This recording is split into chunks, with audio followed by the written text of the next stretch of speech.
দর্শক মন্ডলী, আপনারা হইচই করবেন না। ইতিমধ্যে নেত্রকোনা 99 নং এমপি সভাপতি এখনই আমাদের সামনে উপস্থিত হচ্ছেন। হইচই করে এখনই আপনাদের সামনে উপস্থিত হবে 5 মিনিটের ভিতরে।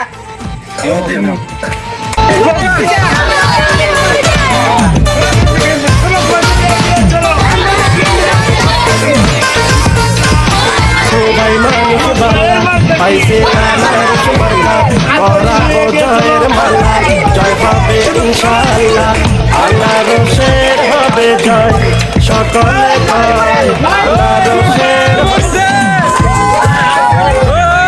আল্লাহ রসের হবে জয়।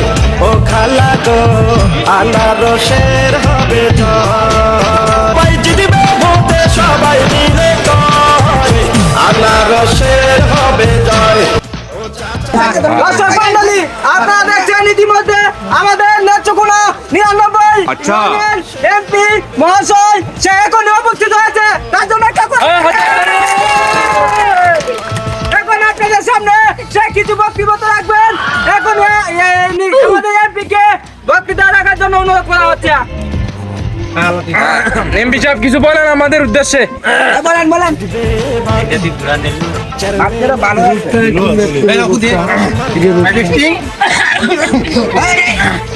নাকি তোমরা টাকা তো ঠিকই দিয়ে দিলাম, টাকা তো অনেকগুলো হয়েছে তোমাদের, আমাদের এমন কেন? এরকম হলো কেন?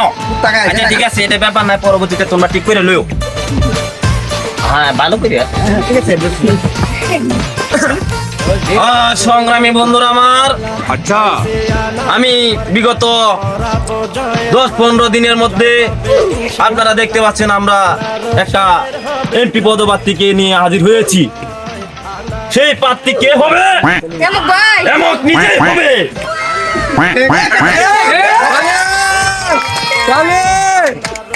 আমি রাস্তায় আসার সময় দেখছেন আমার BMW গাড়ি নিয়ে এসেছি।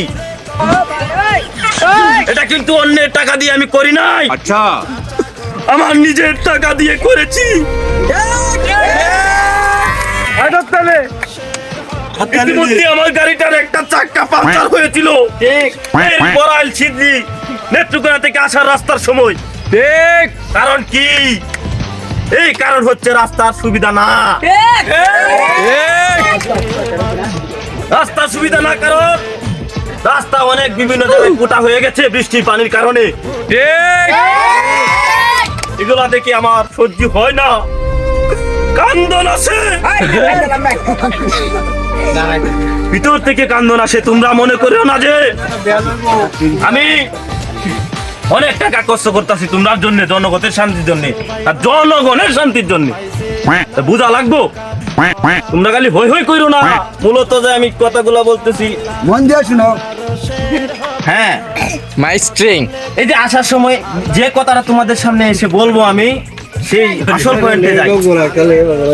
আসার সময় আমার রাস্তার কাছে ব্যারেক ধরতে গিয়ে গাড়ি আমার জুতা একটা পড়ে গেছে। লোক এই যে দেখেন, এই জুতা এই জুতা আমার একটা রাস্তায় পড়ে গেছে। আমি জুতা আনি নাই। A few moments later. আনি নাই কারণ কি?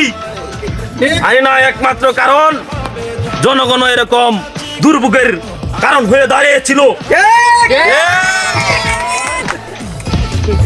এরপর থেকে এই যে আমার সাথে একজন আছে পিএস আপনার। হ্যাঁ তোমরা বলতেই পারো পিএস আর ও পিএস, জি জি, তার কোনো কারণ নাই। Later. আচ্ছা যেটাই হোক, আমরা ওইদিকে না যাই। তোমরা অনেক কষ্ট করেছো, তোমরা হইসই করো না, নিজ নিজ দায়িত্বে বসে পড়ো। ভালো করে বসো, বজায় রাখো। হ্যাঁ চেয়ারম্যান সাহেব, আপনার বিরুদ্ধে আমাদের কিছু কথা ছিল আর কি, যে দর্শকে যা বলতেছিল যে আমাদের দেখেন এই রাস্তাটা, এর উদ্দেশ্যে আপনার কি বক্তব্য? আপনি এখানে প্রবেশ করেন। এই যে তোমার বক্তব্য হচ্ছে তোমার এই রাস্তা নিয়ে সমস্যা। জি জি। তুমি এতটুকু আশাবাদী তাইকো, আমি যদি নির্বাচিত হতেও না পারি এই রাস্তা হওয়ার কোনো সিদ্ধান্ত নাই। আগামী এই গ্রামের মুরব্বী যা কয়জন আছেন তারা এটা আমি বুকে হাত দিয়ে বলতে পারি এই রাস্তা হবে না। নির্বাচন গেলে ওদের এমপি রাখা জানা জুতা দি এখন আমার শ্রদ্ধেয় ছোট ভাই বলেছেন যে তার গ্রামে কোনো স্কুল কলেজ হয় না এই পর্যন্ত, অনেক এমপি মন্ত্রী এসেছে গিয়েছে আমার মতো হাজার এমপি গেছে, কিন্তু কোনো কিছু হয় নাই। আপনারা চিন্তা করবেন না, ওই তাল গাছের গুড়িতে আমি নির্বাচিত হওয়ার পরেই এখানে ব্যবস্থা করব একটা কলেজ করার জন্য। এরপরে যদি কেউ ষড়যন্ত্র করে এটাকে লড়ানোর চেষ্টা করে তারপরে চিন্তা করবো গাছের নিচে দেওয়ার জন্য।